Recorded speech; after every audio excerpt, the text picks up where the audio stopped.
Ahead of the departure from the United States, President Donald Trump has hit out at both China as well as Japan.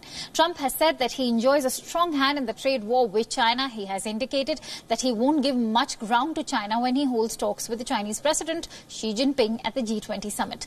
In an interview to Fox Business Network, he indicated that he is ready to slap tariffs on all remaining Chinese imports. He also said that they may not be 25% tariffs, they could be a less harsh 10%. Chinese economy is going down the tubes. They want to make a deal. They want to make a deal more than I do. Let me put it that way. Okay. They want to make a deal.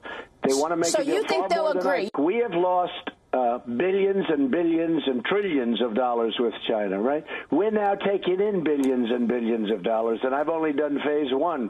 Phase one is 25% of 250 billion. I haven't done phase two yet. Now, phase two doesn't have to be 25%. It could be 10%. Remember, Trump recently hit targets on $200 billion worth of Chinese goods. He imposed tariffs after trade talks failed. However, at that time, both sides had claimed that they were close to a deal. The talks between the two leaders are expected to dominate the upcoming G20 summit. The US president has also hit out at the long-standing security alliance with one of its closest allies, Japan. He has criticized the Treaty of Mutual Cooperation and Security Agreement, which says that US will help Japan defend itself against any foreign adversaries in return for setting up military bases in Japan. He said in a sarcastic tone that if US is attacked, Japan can sit and watch it on their televisions instead of helping US. We have a treaty with Japan. If attacked, we will fight World War III. We will go in and we will protect them, and we will fight with our lives and with our treasure. We will fight at all costs, right? But if we're attacked, Japan doesn't have to help us at all. They can watch it on a Sony television, the attack. So there's a little difference, okay, and all these things. Now, that's a military thing.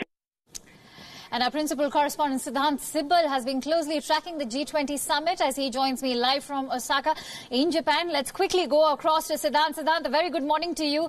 The mood in Osaka, of course, seems to be high on adrenaline. We believe that in just some time from now, Indian Prime Minister Narendra Modi will be having a bilateral with Shinzo Abe of Japan. What can we expect out of this meet, considering that India and Japan share some very special ties?